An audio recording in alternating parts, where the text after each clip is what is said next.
अच्छा बाबूजी, बड़ा ही बढ़िया है आप लोग हमरे रामशीष भैया जी के मुखार बिंद से भक्ति रस की आप लोग विरहा के आनंद लिए, बाबा के महिमा। ताई आप लोग के हम एक देशभक्ति के वीर रस के विरहा आप लोग को सुना देते हैं और हमें विरहा में कुल रस मिल जाये।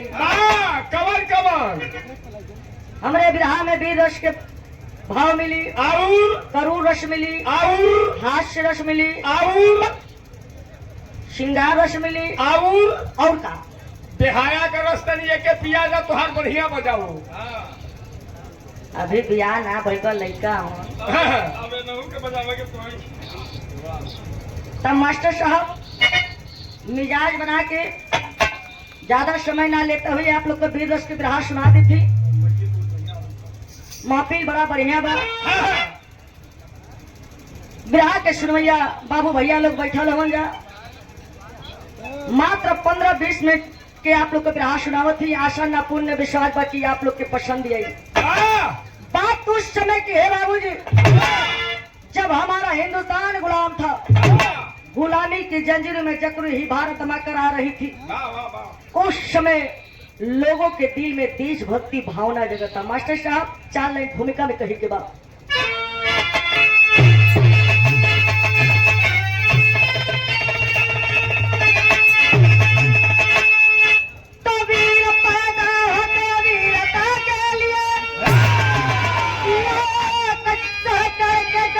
बचाते हैं पानी अपने जीवन को करते समर्पित धरा पर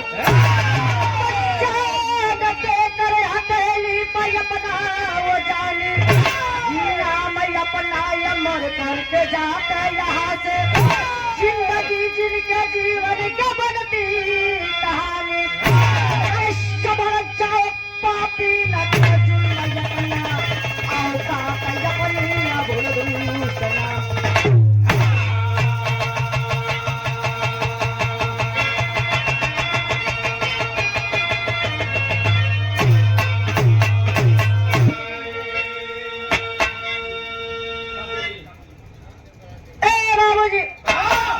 हमरे विरहा में एक लाई कवाली के टुकड़ा लगल। कवन कवाली हो? स्वर्ग के रामदेव गुरु जी अपने जवानी के आलम में गवत रहो।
लेकिन गौर करेंगे हमारे कवि जी बीरन खाती लिखले बाड़ो बीरन मौगन खाती ना कि जहाँ मार पड़े था भाग पड़े जहाँ लूट पड़े था हाँ दूर पड़े क्या लिखले हो मास्टर साहब तबीरे के तबीरे के अरे बगावत से इतिहास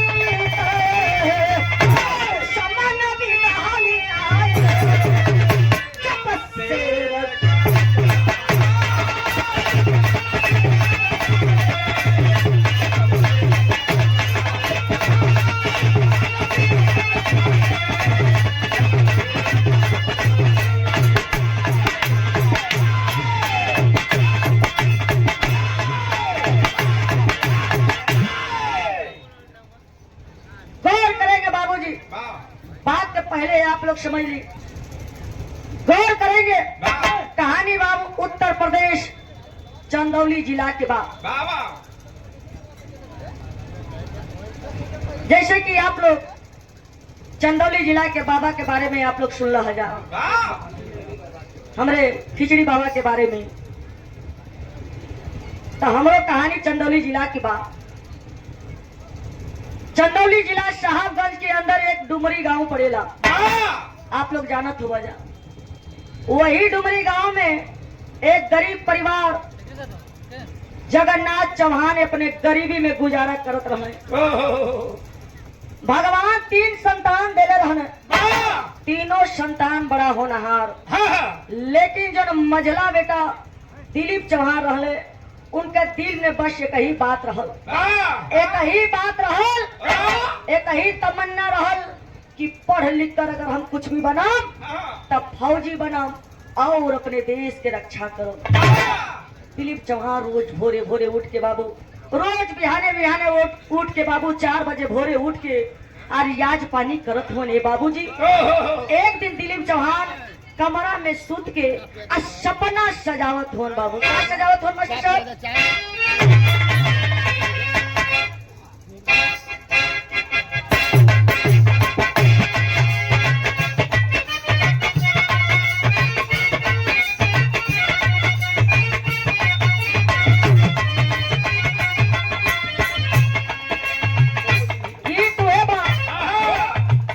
कौनो गवैया कौनो मरद रोज राती के चल जात रहा कहा बिरहा गावे अच्छा सबरे जब पहुंचल हुन मेहरारू कहत के ये राजा जी रोज तू सुबह रोज राती के तू नई नई लेडीज के संगे बिरहा गावत रहा आखिर हमार रात कैसे बीतत तो के कुछ समझ में ना आवत अरे घर में और कोई ना कहा मेहरारू कहत यार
एक से एक रुपया का पुरस्कार भैया के नमस्कार प्रणाम आम जनता से लगी आशीर्वाद की कामना कहे के बा मन तोहरे सिलावट बोले हाथ ऊंच पीठ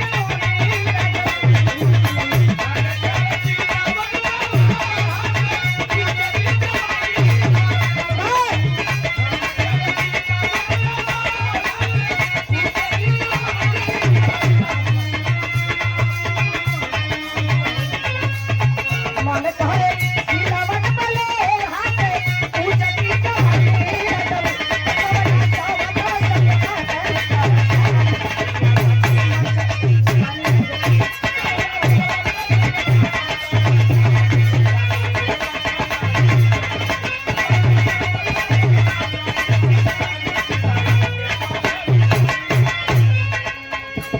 लेकिन गौर करेंगे बाबूजी दिलीप चौहान एक गरीब का बेटा है अपने कमरा में सूत के बाबू सपना सजावत हो का सजावत हो हईले बा ना संभाल तेरी यामा सपना सजावे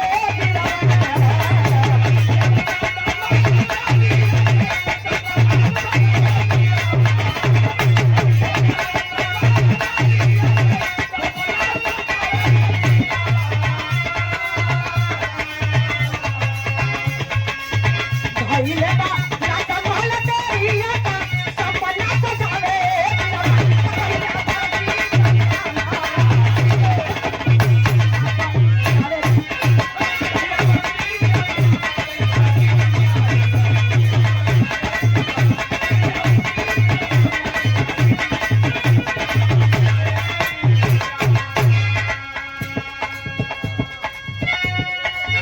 लोकिया में नींद ना जा वाला वाटया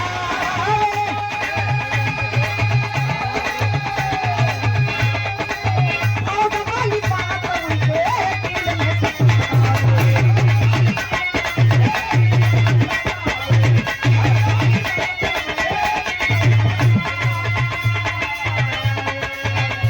निकलता भारत की रहती है छत्तीसगढ़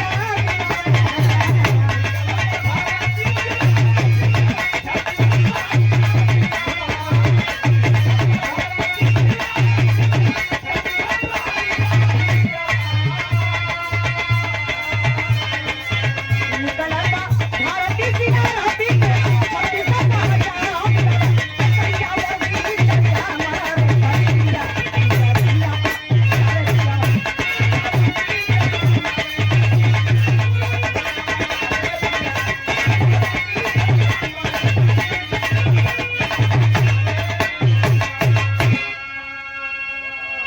दिलीप चौहान ये बाबूजी अवजिया हमके ना समझ में आवत है बहुत गंभीर बोलो हेलो पैसा बढ़ा ला भैया लोडिंग बने ना हेलो चेक दूरी बनावा हेलो चेक गौर करेंगे बाबूजी शांति बना के बैठी भैया लोग गौर करेंगे दिलीप चौहान सपना सजावत होन कि कहिया हम फौजी बनाम कहिया ये अपने देश की रक्षा करो ए बाबू एक दिन हेलो भैया बैठ जा एक दिन बाबूजी छत्तीसगढ़ शहर में सीआरपी के खुली भर्ती निकलल बा आज जब सीआरपी के खुली भर्ती निकलल बा दिलीप चौहान फार्म भर देत हवन आज जब फार्म भरना तब भगवान के मर्जी से बाबू सिलेक्ट हो गई ना सिलेक्ट हो गए ना ये बाबू धीरे धीरे समय बीतत गए आज जब समय बीतत गई बाबू माई एक बढ़िया लड़की मंजू के देख के शादी कर रही आज जब मंजू से शादी हो गई ये बाबू समय के साथ दो बिटिया जन्म भई दोनों बिटिया बड़ा सुंदर है पंचो छोटकी बिटिया के जन्मदिन मनावे बदे दिलीप चौहान अपने ड्यूटी छत्तीसगढ़ शहर से बाबू चंदौली जिला साहबगंज डुमरी आए रहना छोटकी बिटिया के जन्मदिन मना के बाबू जाए लगना औरत मंजू जाके दरवाजे पे गट्टा पकड़ रही आज जब गट्टा पकड़ ली तो होत का बा मास्टर साहब गीत बदल गई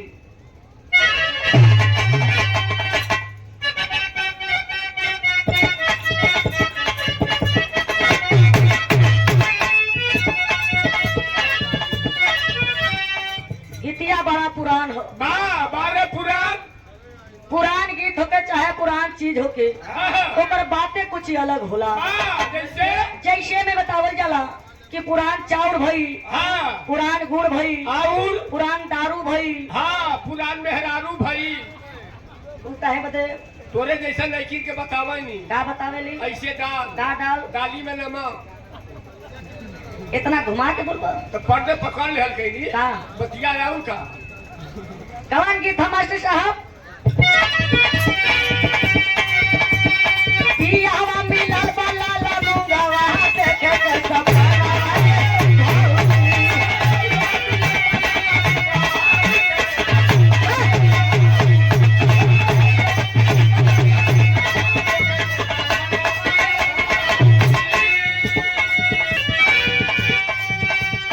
पियावा मिलल वाला लमुंगवा देखे के सपना ये भौजी।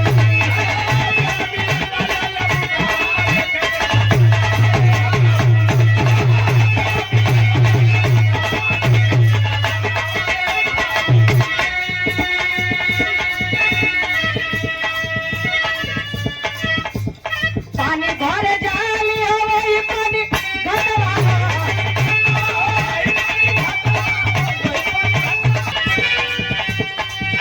अरे चलो चपची मत के पुजरिया करो रे गुजरिया ये भौजी।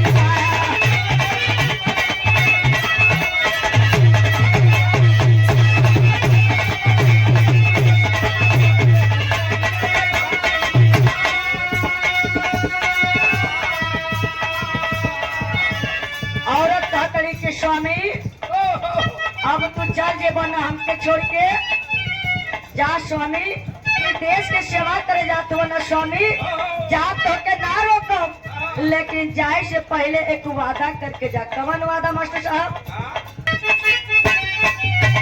औरत कहतड़ी के स्वामी ये देश के सेवा करे जात हुआ जा तो के ना रोकम, लेकिन जाए से पहले एक वादा करके जा। का वादा? तुम्हें लाई हो तो वैसे लूड़ा के लाली।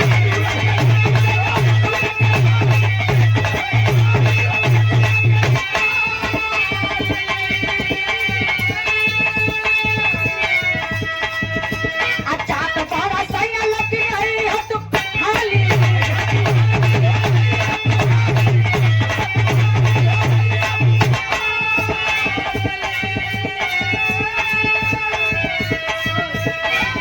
अरे बाबा सभी की बोलो बारी जा करो मेरे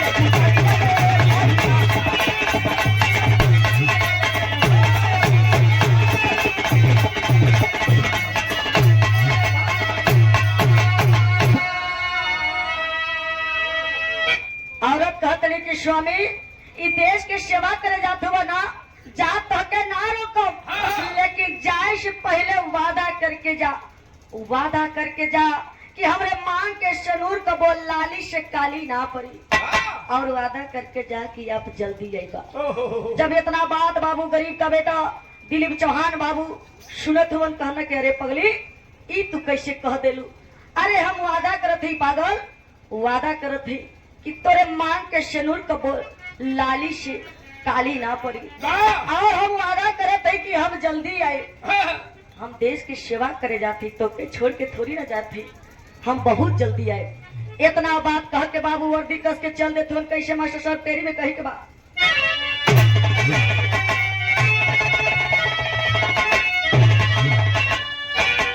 अरे चंदौली का दिलावर भागी चल दिया, अरे चंदौली का दिलावर भागी चल दिया, तो हौसला बुलंद जिसके तन में बेटा जागिया हो जाता।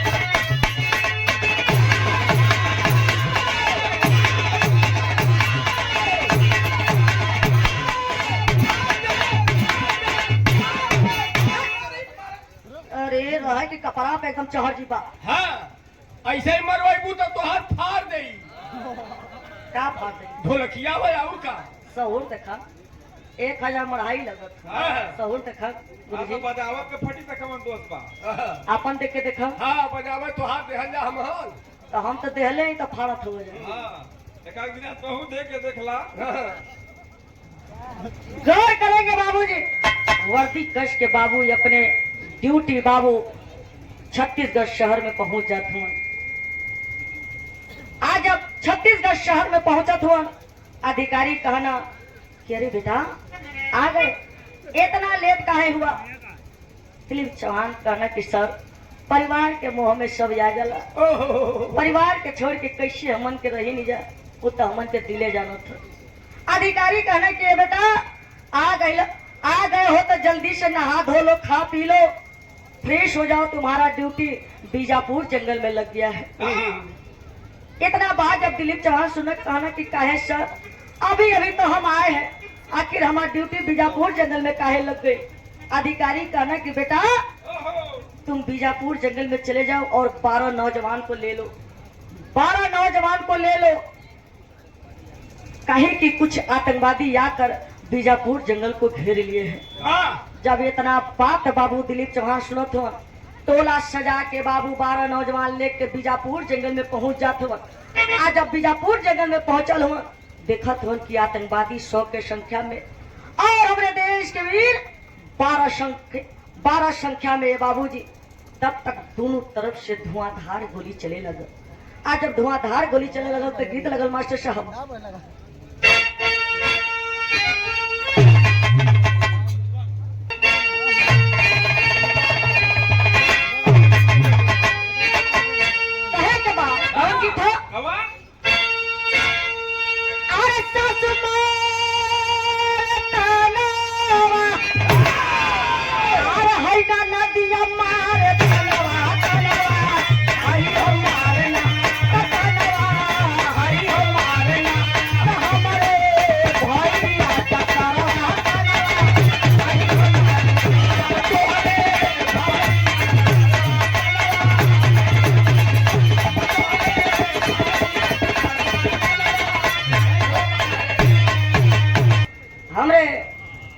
गाजीपुर के स्वर्गीय शिव मूर्त गुरु जी कैसे गावत रहना मास्टर साहब?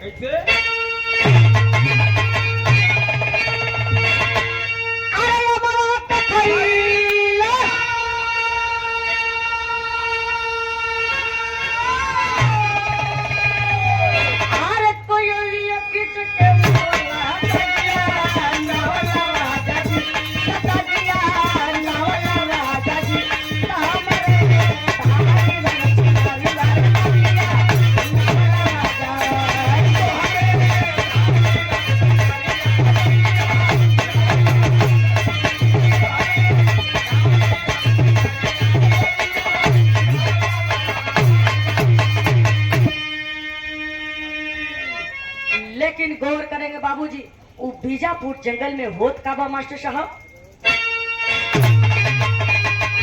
बीजापुर जंगल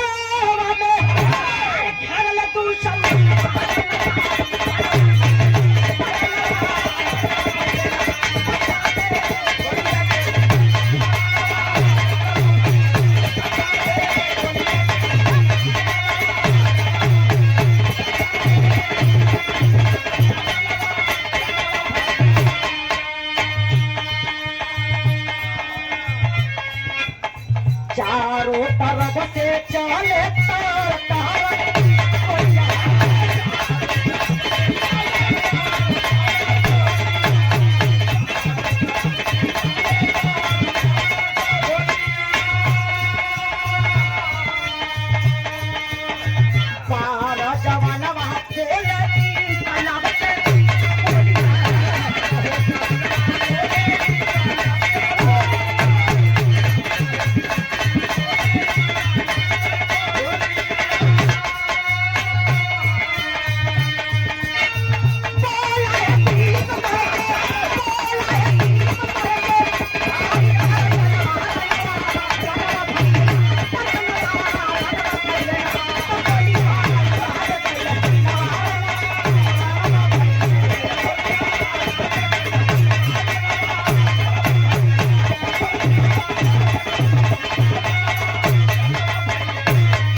करेंगे बाबूजी। वो बीजापुर जंगल में ये बाबूजी चारों तरफ से गोली चलत है। आज जब चारों तरफ से गोली चलत है, एक गोली आके दिलीप चौहान के सीने पे लग जाता। हमारे चंदौली जिला के लाल, एक गरीब का बेटा दिलीप चौहान के बाबू सीने में गोली लग जाता है। जाओ नौजवान वही बीजापुर जंगल में बाबू धाराशाही हो जाते हैं। जाओ नौजवान के लाश वो बीजापुर जंगल में गिरल है। कैसे मास्टर साहब?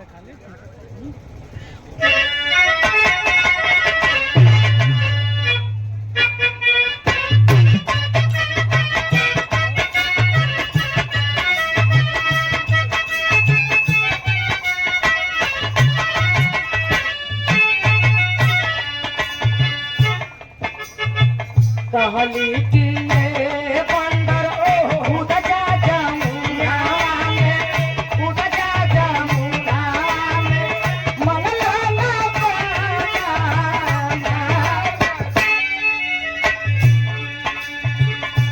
चारों जवान के लाश ये बाबू वो बीजापुर जंगल में गिरल है। कैसे मास्टर साहब? गिर के जमीनिया पर चारों जवाना हो, चारों जवाना हो, ढले पुराना जवान। चारों जवान के लाश वो बीजापुर जंगल में गिरल है। ये बाबू ये बात के पता जब अधिकारी लोगन के पता चलल तब पहुंच के करत का हमर घर घर लसिया का सब पहुंचली भैया, सब पहुंचली हो जाना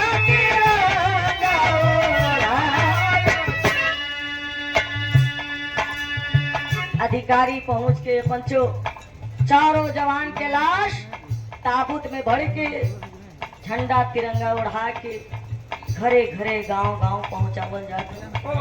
लेकिन जब हमरे चंदौली जिला के लाल दिलीप चौहान के लाश है बाबू डुमरी पहुंचल बा तो होत का बा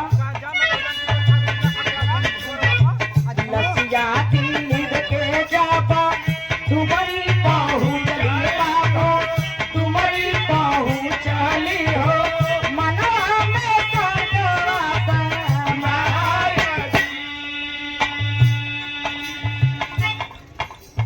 जैसे ही बाबू दिलीप चौहान के लाश डुमरी पहुंचल बा, साहबगंज डुमरी पहुंचल है ये बाबू। चारों तरफ से पहरा मचल बा, चारों तरफ से पहरा मचल बा कि अरे वाह रे वाह, अरे वाह रे गरीब का बेटा, अरे ये देश का सेवा करते करते अपना प्राण त्याग दिया। बहुत का बा मास्टर साहब। अंगना में मंजू जापा पवली खबरिया हो, पवली खबरिया हो, लसिया बगिरे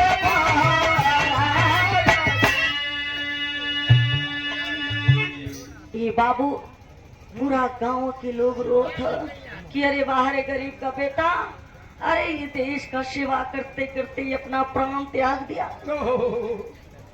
ये बाबू दिलीप चौहान के धर्मपत्नी मंजू आंगना में झाड़ू लगावत रही। एक छोटा बच्चा जाके कहता ए चाची, ए चाची तोरे दुआरिया पर भीड़ लगल बा, तू झाड़ू लगावत हो। जब इतना बात मंजू सुनत है ये बाबू झाड़ू के फेंक देते। आज जब झाड़ू फेंक देते जाके जैसे ही दरवाजे पर देखली ये बाबू देखती समझ गई, देखती समझ गई ये बाबू जाके अपने पति के लसिया पे गिर गई कि अरे स्वामी, अरे स्वामी ई का कैला स्वामी, ई का कैला, अरे तू तो वादा कैले रहला स्वामी, तू तो वादा कैले रहला कि तोरे मांग के सिंदूर कबो लाली से काली ना पड़े। अपन वादा भुला गेला स्वामी, तू तो वादा कैले रहला कि हम जल्दी आए, आइला तो स्वामी लेकिन ई कौने भेष में आइला, अपने दोनों बेटियों के मुंह ना देखला ये स्वामी। मंजू अपने पति के लसिया पे रोवत है और हना देते मंजू रोवत है अपने पति के लसिया पे कहत है का कहती मास्टर साहब।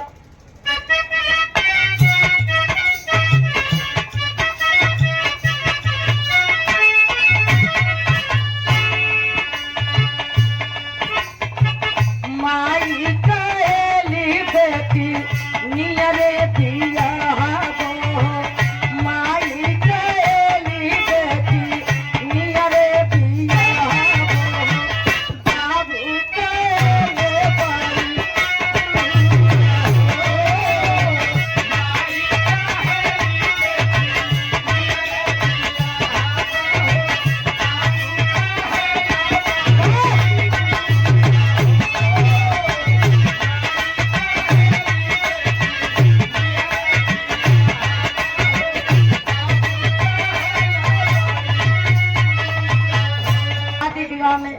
माई बहन लोग गावेली जा कैसे मास्टर साहब माई कहेली बेटी नियरे यह गीतिया के शादी ब्याह में माई बहन लोग गावेली जा कैसे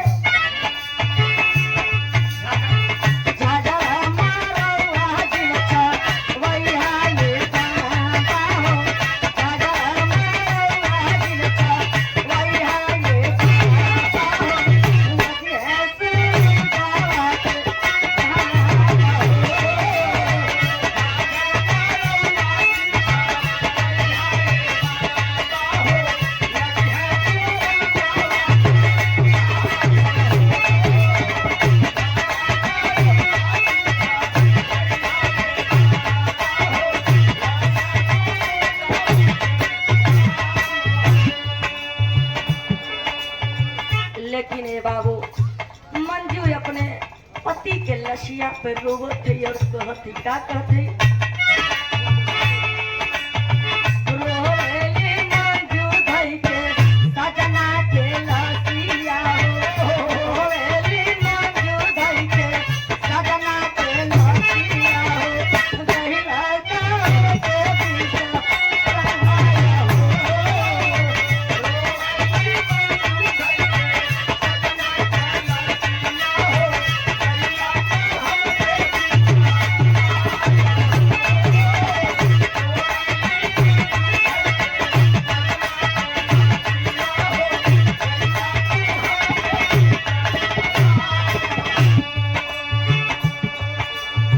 मंजी अपने पति के लसिया पे रोवत थी कहती काटा थी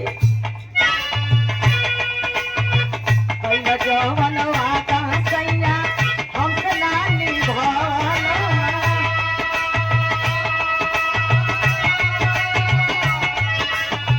मंगिया कई दिया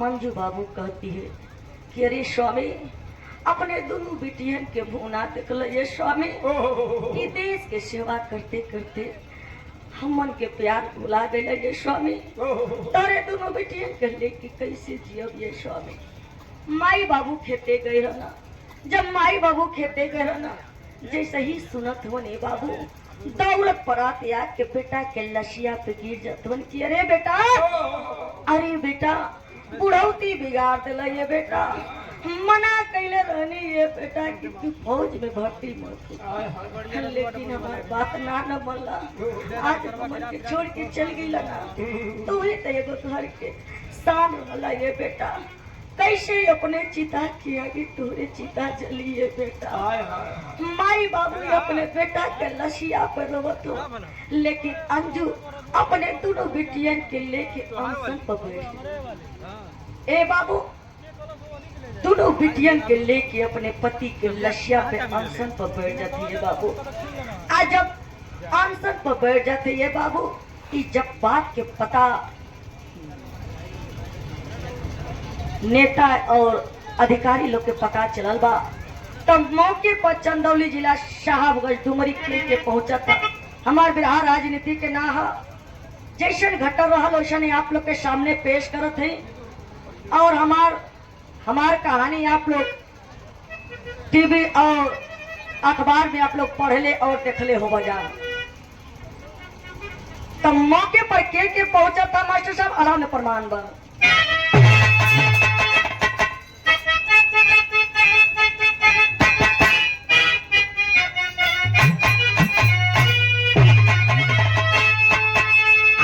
चंदौली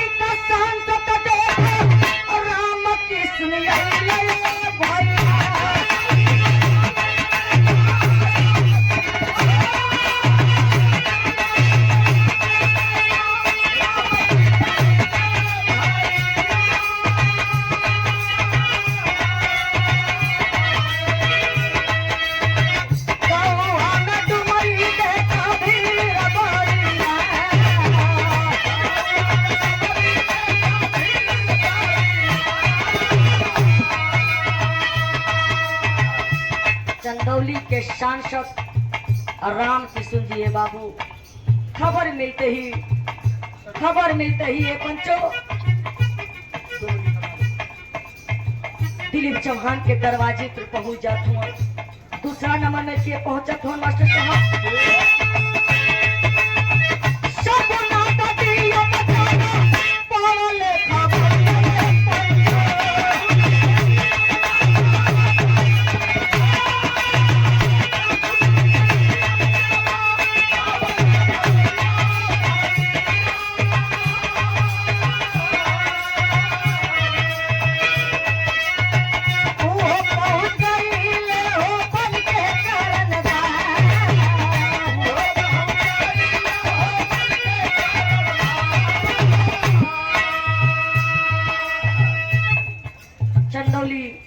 चंदौली जिला के बाबू डीएम साहब शंभुनाथ जी बाबू खबर मिलते ही एक भाई बन के दरवाजे पर पहुंचत हम। तीसरा नंबर में के पहुंचत हम मास्टर साहब।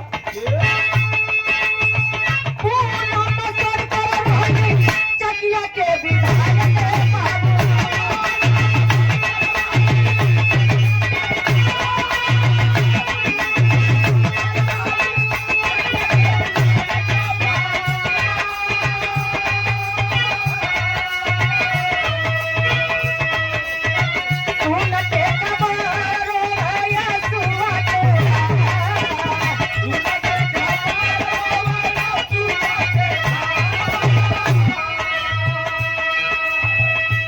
चकिया के विधायिका पूनम सोनकर जी पंचो जैसे ही खबर मिलल एक बहन बन के दरवाजे पर बाबू मंजू के दरवाजे पर पहुंच जाते। आज जब सारे लोग पहुंचते हैं तब डीएम साहब मंजू से सवाल करत हन। का करत हन? डीएम साहब काबा मंगला ये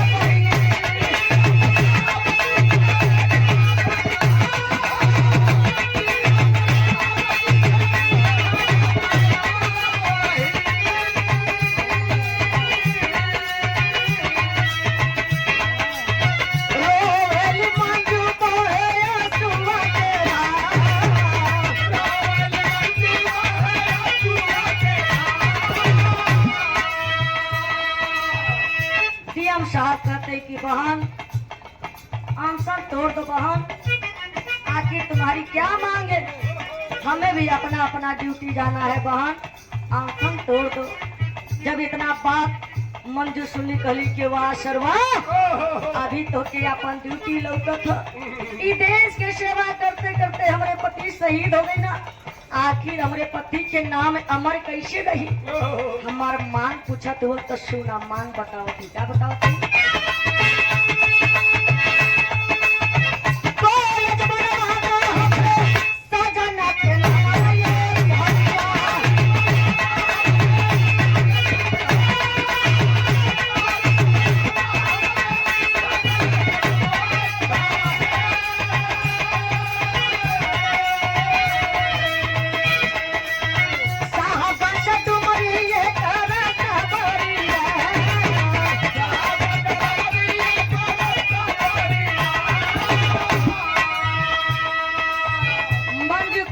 कि सर हमारे पति के नाम के कॉलेज बनवा दो और इतना ही ना एक रास्ता बनवा दो साहबगंज से डुमरी, ताकि हमारे पति के नाम अमर रही। और एक चीज बनवा दो। क्या बनवा दो?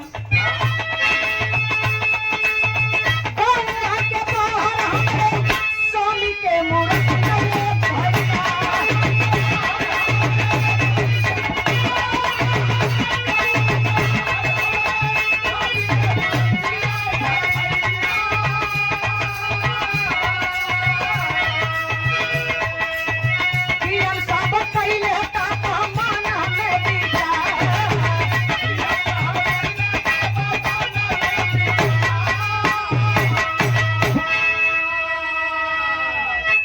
मंजू कहती है कि सर गांव के बाहर एक पार्क बनवा दो और एक पार्क में हमारे पति के मूर्ति बनवा दो और वही मूर्तिया में हमारे पति के नाम लिखवा दो ताकि हमारे स्वामी के नाम अमर रही। जब इतना बात डीएम साहब सुनत होने बाबूजी,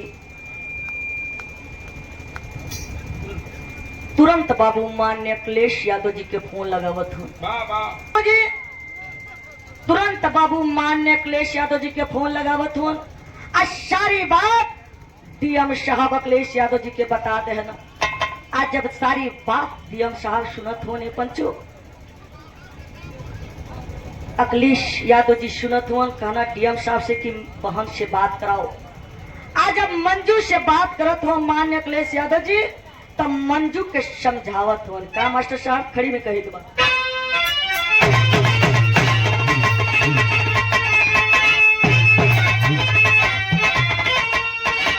अरे तो अखिलेश बुझत रही दिलीप का नाम बहिनी,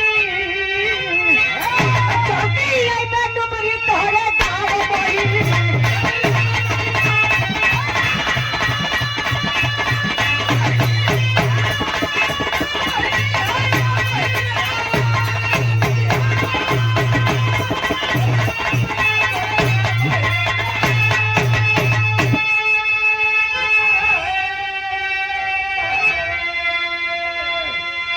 मान्य अखिलेश यादव जी कहत हूं के बहन अनशन तोड़ दो, बहन अनशन तोड़ दो। मैं वादा करता हूं कि जब भी मैं चंदौली जिला आऊंगा तुमसे मिलूंगा और तुम्हारी हर एक मांग पूरी करूंगा। वाह जब इतना बात मंजू सुन ली बाबू, अनशन तोड़ देनी होत का बा।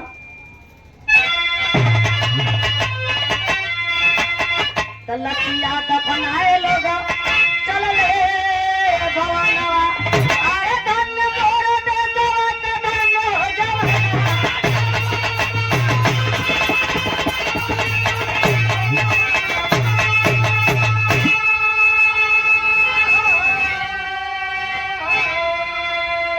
तकबहु पसीना बिच धर, अरे नाम बहिनी, जल्दी आइबा डुबरी तोहरे गाँव बहिनी।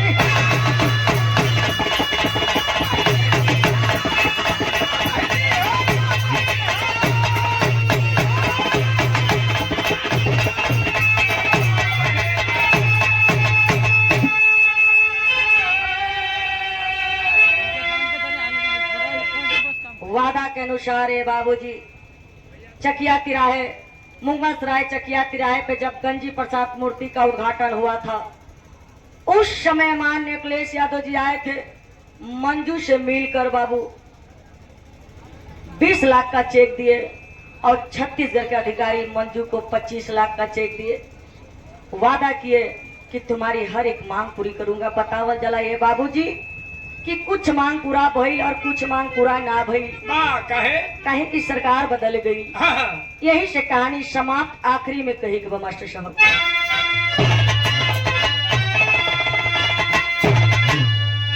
तब गुरु बिहारी गुरु गणेश गुरु राम राम गुरुदारी, सौ से चंद्रिका कवि बच्चा जीवन बुझे।